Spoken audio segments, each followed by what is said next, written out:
ہم وہ لوگ ہیں جنہیں اللہ نے لاکھوں کروڑوں لوگوں میں منتخب کیا ہے اپنے گھر میں جانے کے لیے۔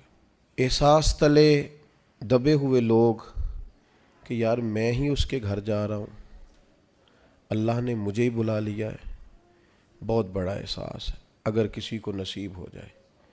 انسان کی گردن اٹھتی نہیں، آنکھیں کھلتی نہیں۔ امام حسن رضی اللہ تعالیٰ عنہ صحابہ میں سے کثرت سے جاتے تھے، اور سیدنا عثمان غنی رضی اللہ تعالیٰ عنہ کثرت سے جاتے تھے، تو پیدل جاتے تھے اکثر حضرت حسن رضی اللہ تعالیٰ عنہ۔ لوگوں نے کہا کہ سواریاں موجود ہیں تو پھر آپ کا یہاں سے پیدل جانا، تو فرمانے لگے کہ جب انسان مالک کے حضور جائے تو پھر اسے عاجزی سے جانا چاہیے۔ تو پروٹوکول کی طبیعت چھوڑ کر یہاں جانی چاہیے، اس لیے کہ اللہ تعالیٰ دیکھیں اسلام ہم پر کوئی سختی نہیں کرتا۔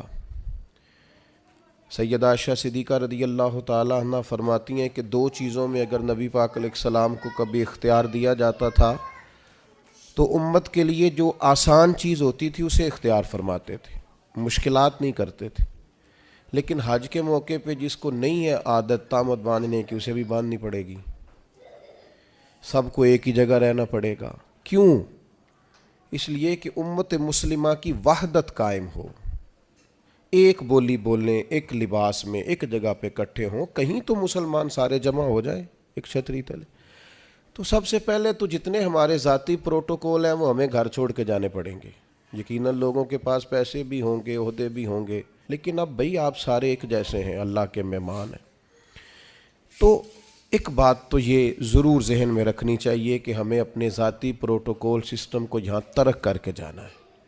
دوسری بات یہ ہے کہ جب کوئی شخص کہیں سے کچھ مانگنے جاتا ہے، لینے جاتا ہے، تو اس کا کشکول سیدھا ہونا چاہیے۔ اس کی طبیعت اس طرح کی ہونی چاہیے کہ وہ کثرت سے استغفار کرے، زیادہ عبادات کرے۔ ہماری عادت نہیں ہوتی، حج ٹریننگ میں ہمیں سارے لوگ یہی بتاتے ہیں کہ زیادہ چلنا چاہیے، اور بالکل صحیح بتاتے ہیں۔ ہم زیادہ چلنے کے عادی ہوں گے تو پھر ہی وہاں جا کے چل سکیں گے۔ لیکن میں ایک بات یہ بھی کیا کرتا ہوں کہ حج پہ جانے سے پہلے نا ہمیں کو 2-3 گھنٹے مسجد میں بیٹھنے کی بھی عادت ڈالنی چاہیے، کیونکہ وہاں ہماری عادت نہیں ہوتی، اور وہاں ضروری کام یہ ہے کہ ہم حرم میں بیٹھیں عبادت کریں۔ 15 دن کا حج عمرہ، اور اس میں اگر ہمارا زیادہ وقت بازاروں میں گزر جائے تو میاں ہم تو عبادت کے لیے آئے، تو ہمیں یہ بھی عادت یہاں سے ڈال کے جانی ہے۔ کم حاجی ملتے ہیں یار ایسے جو کسی کونے میں بیٹھ کے تلاوت کر رہے ہیں، ورنہ تو جب احرام کی پابندیاں ختم ہوتی ہیں تو مینا کے اگلے 2 دن تو پھر ہم ایک دوسرے کا تعارف ہی کرتے رہتے ہیں، حالانکہ اس کا ہمیں کچھ فائدہ نہیں ہونے والا۔ عبادت کے دن ہیں، ریاضت کے دن ہیں، زیادہ سے زیادہ وقت اللہ کے لیے گزارا جائے۔ قرآن مجید نے کہا وَأَتِمُّوا الْحَجَّ وَالْعُمْرَةَ لِلَّهِ، حج اور عمرہ پورا کرنا پر کرنا اللہ کے لیے، رضا الہی پیش نظر رکھنا۔ سب سے بڑا جرم شرک ہے، اللہ شرک معاف نہیں کرے گا۔ وَيَغْفِرُ مَا دُونَ ذَلِكَ لِمَن يَشَاءُ، اس کے علاوہ ہر چیز بخش دے گا۔ تو یہ جو دکھاوا اور ریاکاری ہے، اس کو بھی نبی پاک نے شرک اصغر کہا ہے۔ کسی جگہ بھی اپنے دل میں یہ حج ایک ایسی چیز ہے جس کی حفاظت کرنی پڑتی ہے، اس کو محفوظ کرنا پڑتا ہے، اس کا خیال رکھنا پڑتا ہے۔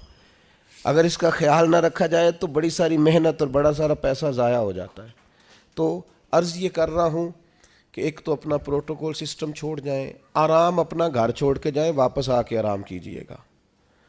اور جو ماہر ہیں نفسیات کے وہ کہتے ہیں کہ اللہ جب بندے کی نیند پوری کرانا چاہتا ہے تو 20 منٹ بھی آنکھ لگ جائے تو نیند پوری ہو جاتی ہے، ورنہ 14 گھنٹے اے سی میں سونے کے باوجود بھی لوگ اس طرح اٹھتے ہیں کہ ان کا دل کرتا ہے ایک پیناڈول کی گولی مل جائے نا، کبھی جسم دکھ رہا ہے۔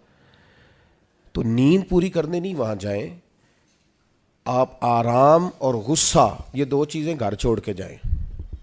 خاص کر کے کہا وَلَا جِدَالَ فِی الْحَجِّ، حج میں جھگڑا نہ کرنا، اور بالخصوص جو اپنی فیملیز کے ساتھ جا رہے ہیں ان سے خاص کر گزارش ہے کہ وہ بالکل اپنے سارے معاملات، فیملی کی بحثیں گھر چھوڑ کے جائیں۔ غصہ نہیں کرنا وہاں جا کے، آرام پسند نہیں ہونا، گھر آ کے کریں گے انشاءاللہ۔ وہاں ویسے کوئی وہاں بے آرامی نہیں ہے، لیکن جو ہم عادی جس آرام کے ہوتے ہیں وہ بھی بہرحال وہاں میسر نہیں ہوتا۔ دوسری بات، ذوق شوق بڑی ضروری چیز ہے، سرمایہ ہے انسانی زندگی کا۔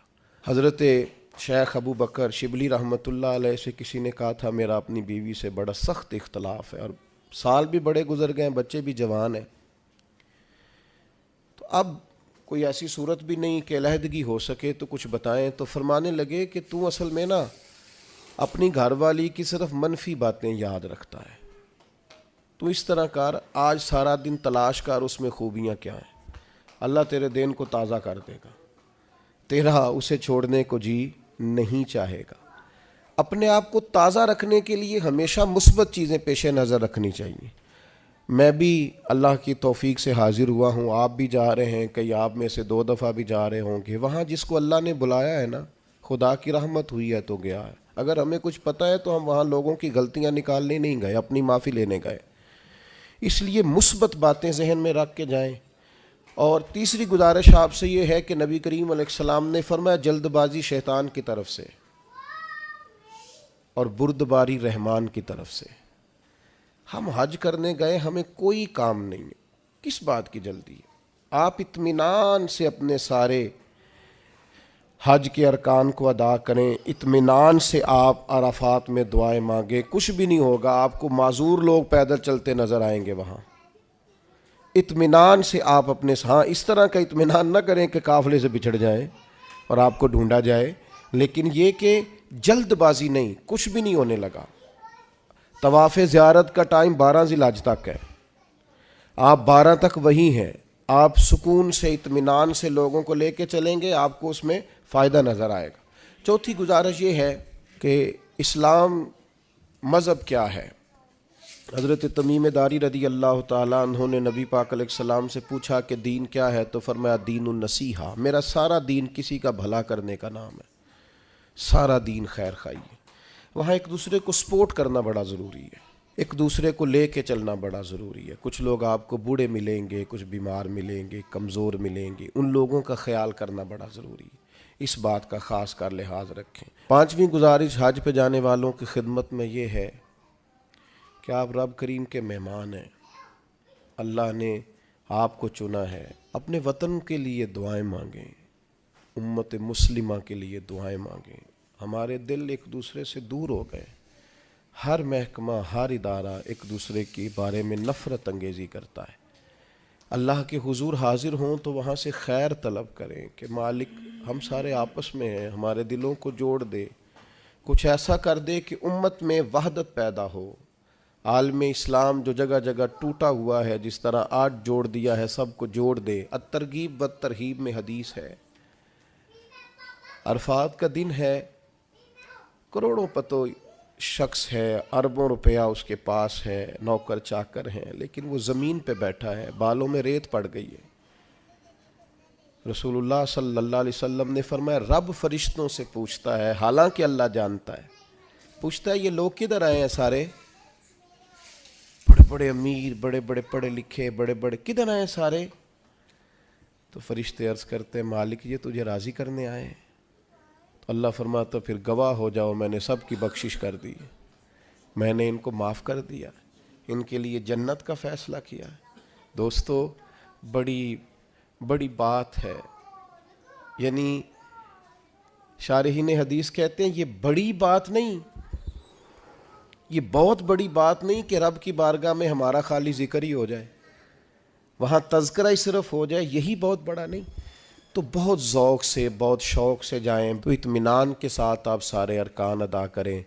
پھر جب رسول رحمت علیہ السلام کے حضور جائیں تو درود و سلام کی کثرت کریں، وہاں جائیں تو کثرت درود و سلام آپ کے آل پر، آپ کے اصحاب پر خوب درود بھیجیں، وہاں اپنی حاضریاں خوبصورت کریں، عنوان زندگی نئے طور پر شروع کریں، یعنی یہ ایک نئی زندگی ہے حج کے بعد، بالکل نئی۔ رسول اللہ صلی اللہ علیہ وسلم نے فرمایا جو حج کر کے آیا اس طرح ہو گیا جس طرح آج ماں کے پیٹ سے پیدا ہوا۔ تو اس کو بھی تو چاہیے نا نئے سرے سے چیزیں ترتیب دے، صرف یہ اپنے پیٹ کو نہ بدل لے آ کے کہ اب مطلب یہ کہ ساتھ حاجی بھی لکھ دو، یہ باقاعدہ اپنے رویے بدلے، طرز زندگی بدلے۔ میں آپ سے پھر یہی عرض کروں گا کہ کشادہ سینے کے ساتھ، کشادہ دل کے ساتھ اور بڑے حوصلوں کے ساتھ ہمیں سفر کرنے کی کوشش کرنی ہے۔ آپ جتنی زیادہ اپنی طبیعت میں حسن رکھیں گے، ٹھہراؤ رکھیں گے، بردباری رکھیں گے، اتنا حج کا سفر آسان ہوگا۔ حضرت ابراہیم ابن ادم سے کسی نے کہا تھا آپ نے بڑے لمبے لمبے سفر کیے ہیں، اتنی چھوٹی زندگی میں اتنے سفر؟ فرمانے لگے 2 سواریاں پاس تھیں، تکلیف کبھی ہوئی نہیں۔ کہا کون کون سی؟ فرمانے لگے ایک صبر کی، ایک شکر کی۔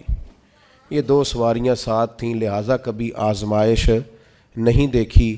آپ کو بہت سارے لوگوں نے کہا ہوگا کہ حج میں مشکلات آتی ہیں، سب کی رائے اپنی جگہ پہ درست ہے۔ میری رائے یہ ہے کہ جو مالک بلاتا ہے وہ سارے راستے آسان کیے دیتا ہے، کچھ بھی نہیں ہوتا، ہر چیز بڑی آسانی سے ہو جاتی ہے۔ ہم نے تو یہ دیکھا ہے، جو یہاں بہت تھکتے تھے نا، ہم طواف زیارت کے لیے گئے تو سب سے اوپر جگہ ملی طواف کرنے کی، کچھ پتہ نہیں چلتا، اتنی آسانی سے سارا کچھ ادا ہوتا ہے۔ بڑی چیزیں تو ویسے ہی بندہ بھول جاتا ہے، بہت ذوق سے جائیے، بہت شوق سے جائیے، اور بڑا آسان ہے بھائی۔ اب تو استری نہیں ٹوٹتی حاجی صاحب کی، گھر سے بھی دروازے پہ گاڑی، اور وہاں آپ کے پاس ٹیبل اور کھانا۔ تو یاد کیجئے نا ان لوگوں کو جو بحری سفر کرتے تھے یا پیدل جاتے تھے، اور جاتے تھے اور کرتے تھے اور سب ہوتا تھا اور ٹھیک ٹھاک لوٹتے تھے، اور آتے تھے تو لمحہ لمحہ شکر کرتے تھے۔ تب آپ دیکھیے کتنی آسانی سے سارے کام ہوتے ہیں، کتنی سہولیات ہیں۔ بس ذوق شوق، تحمل، بردباری، محبت، پیار، استغفار۔ ابھی سے موبائل کو وقت دینا کم کر دیں، موبائل کی جگہ تسبیح لے لیں ہاتھ میں، تسبیح ہاتھ میں ہو تو چلتی بھی رہتی ہے، کچھ نہ کچھ بندہ پڑھتا بھی رہتا ہے۔ اور اگر موبائل رکھنا بھی ہے تو قرآن مجید رکھیں اس کے اندر اور تلاوت کریں، اور اللہ تبارک و تعالیٰ کی یاد میں وقت گزاریں، تھوڑے سے تنہائی پسند ہوں۔ پھر دیکھیے حج میں عبادت کی کتنی لذت آتی ہے۔ دل کی گہرائی سے دعا کرتا ہوں اللہ تعالیٰ اس سارے قافلے کے سفر کو آسان کرے۔ کچھ باتیں حقیقت ہوتی ہیں اور کچھ یوں لگتا ہے کہ یہ شاعرانہ تخیل ہے، اور شاید کسی اچھے ادیب کی گھڑے ہوئے جملے ہیں، یا کسی اچھے مقرر کی اچھے لب و لہجے کا شاخسانہ ہے۔ کسی شخص نے کہا کہ مجھے بھوک لگی تھی، میں نے روٹی کھائی، میرا پیٹ الحمدللہ مزیدار کھانا کھا کے بھر گیا۔ یہ تو ایک حقیقت ہے، بات فٹافٹ سمجھ میں آ گئی۔ ایک شخص نے کہا کہ میں شدید پیاس کے عالم میں تھا، پھر میں گھر پہنچا، ٹھنڈا اور مزیدار شربت مجھے پلایا گیا تو میری طبیعت بڑی سیر ہو گئی۔ یہ بات بھی بالکل سمجھ میں آتی۔ لیکن ایک شخص نے کہہ دیا کہ یار میرا بیٹا روٹی کھا رہا تھا تو اس نے جب تسلی سے روٹی کھائی تو میرا پیٹ بھی بھر گیا۔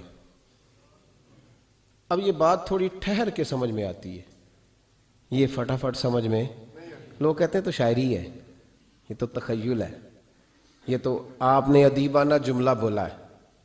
یار میرے دوست بڑا پریشان تھا تو مجھے رات کو نیند نہیں آئی، تو لوگ کہتے ہیں یار یہ فٹافٹ ہضم ہونے والی بات، اس پہ تھوڑا وقت لگتا ہے کہ گھر میں دوست پریشان تھا تو اس کی وجہ سے مجھے رات کو نیند نہیں آئی، تو ذرا تھوڑا سا نا اس کو سمجھنے میں ٹائم لگتا ہے۔ وہ بیٹا سعودی عرب میں رہتا تھا تو اماں اس کی رات کو فٹافٹ اٹھ کے بیٹھ گئی گھبرا کے۔ خاوند نے پوچھا تجھے کیا ہوا؟ تو کہنے لگی مجھے لگتا ہے کہ بیٹا نا پردیس میں کچھ پریشان ہے۔ تو کئی دفعہ وہ والد صاحب مذاق بھی اڑاتے ہیں، کہتے ہیں تجھے کوئی غیب کا علم ہے؟ سو جا چپ کر کے، اچھا بھلا تھا میری ابھی شام کو بات ہوئی ہے۔ یعنی اتنی جلدی بات یہ شعور میں آتی، صحیح کہہ رہا ہوں؟ یہ مطلب میں نے کھانا کھایا میرا پیٹ بھر گیا یہ تو سمجھ میں آئی، لیکن میرے بیٹے نے کھانا کھایا اور میرا پیٹ بھر گیا یہ سمجھ میں نہ آئی۔ میں پریشان تھا، رات بھر میں سو نہ سکا، یہ تو سمجھ میں آتی ہے، لیکن میں پریشان تھا اور میری وجہ سے میرا دوست ساری رات بیدار رہا، یہ بات سمجھ میں۔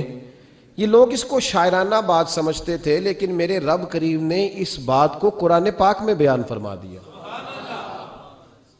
لَقَدْ جَاءَكُمْ رَسُولٌ مِّنْ أَنفُسِكُمْ، فرمایا تحقیق میں نے تمہیں میں سے تمہیں رسول عطا فرمایا ہے۔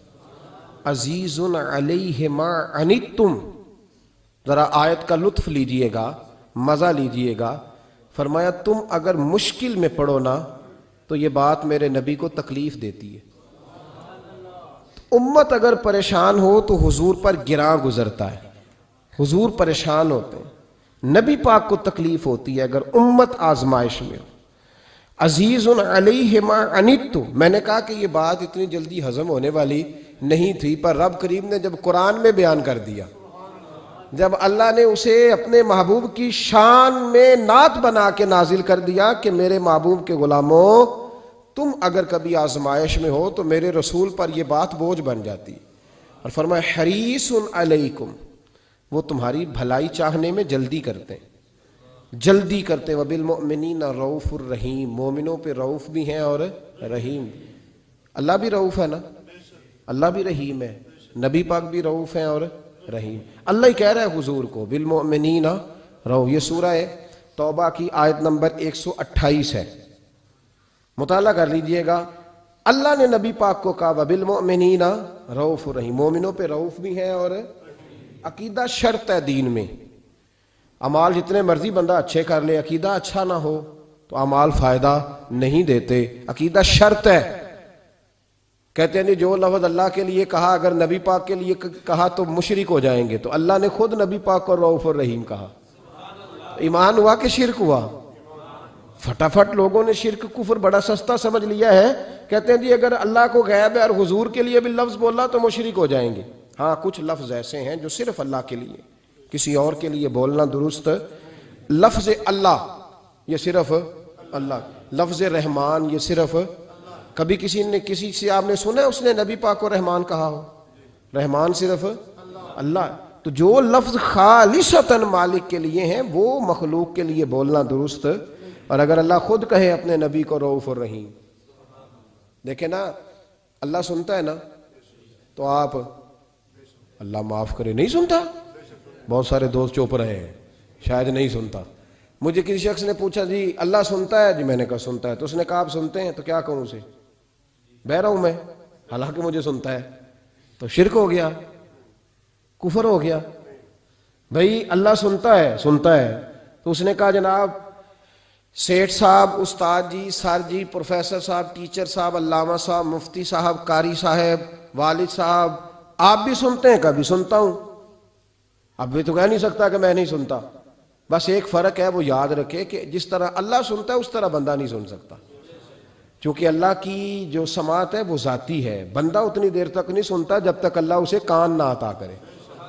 یہ فرق یاد رکھیں، یہ فرق ہے. کوئی کفر نہیں ہوتا، کوئی شرک نہیں ہوتا، لیکن لوگ بازاروں میں نکلے ہوئے ہیں کفر، شرک اور بدعت کی پوری پٹاریاں بانٹتے ہیں اور مفت تقسیم کرتے ہیں. فی سبیل اللہ معاذ اللہ ثم معاذ اللہ. میرے بھائی یاد رکھیں قرآن نے کہا نبی پاک کو وبالمؤمنین رؤوف الرحیم. ہمارے ہاں نا معاشرے کے اندر کچھ چیزیں ایسی ہیں جو آہستہ آہستہ زور پکڑتی جا رہی ہیں.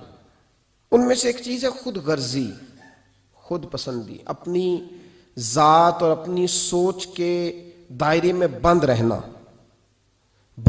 وہ اقبال نے جو کہا تھا نا، اگرچہ بت ہیں جماعت کی آستینوں میں پر مجھے ہے حکم ازاں لا الہ الا اللہ. میں نے دیکھا ہے ہماری اپنی جو چھوٹی چھوٹی جماعتیں بن جاتی ہیں وہ اپنے اپنے خول میں بند ہو جاتی ہیں. انہیں خیر اپنے پاس نظر آتی ہے، جو پیچھے لگے ہوتے ہیں ان میں نظر آتی ہے، نہ ادھر نظر آتی ہے معاذ اللہ اور نہ ادھر. خود غرضی، خود پسندی، اپنی ذات کے دائرے میں بند رہنا محدود کر دیتا ہے انسان کو. خدا مجھے ایسی خدائی نہ دے کہ اپنے سوا کچھ دکھائی نہ دے. اور پھر اس کا لوگوں نے ایک اور ترجمہ کر لیا ہے اپنے آپ کو سمجھانے کے لیے، اپنی طبیعت کو لگانے کے لیے ایک اور ترجمہ کر لیا. وہ ترجمہ کیا ہے؟ وہ کہتے ہیں جی میں کسی کے ذاتی معاملات میں دخل نہیں دیتا. ذاتی معاملات میں دخل دینا اور ہے، اور کسی پریشان حال کی پریشانی کو دور کرنا اور ہے. کسی شخص کے ذاتی معاملات میں دخل دینا اور ہے، اور گرتے ہوئے کا ہاتھ تھامنا اور ہے. اب لوگوں نے پتہ کیا کیا، یہ دخل نہیں دیتا، اس کا مطلب پتہ کیا ہے؟ کوئی قرضے میں ڈوبا ہوا ہے تو اس کا ذاتی معاملہ ہے، وہ میرا معاملہ نہیں ہے. کوئی آدمی دکھوں میں گھر گیا ہے تو کہتے ہیں وہ اس کا ذاتی معاملہ ہے. اب ذاتی معاملے کا یہ ترجمہ کیا لوگوں نے. میرے رسول کریم علیہ السلام نے دین کو اتنا کھول کر بیان کیا، اتنا کھول کر بیان کیا. مسلم شریف کی یہ حدیث شاید اس درجے کی بات دوسری کہیں مل ہی نہیں سکتی. رسول پاک علیہ السلام نے فرمایا قیامت کے دن رب کریم ایک بندے سے فرمائے گا کہ میں بھوکا تھا تو نے مجھے روٹی کیوں نہیں دی؟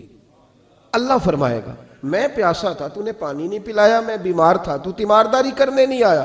بندہ عرض کرے گا مولا تو کھانے سے، پہننے سے، پینے سے، بیمار ہونے سے بے نیاز ہے، یہ کیسے ہو گیا؟ تو رب کریم فرمائے گا وہ تیرے پڑوس میں جو میرا بندہ بیمار تھا، وہ جو بھوکا اور پیاسا تھا، تو بس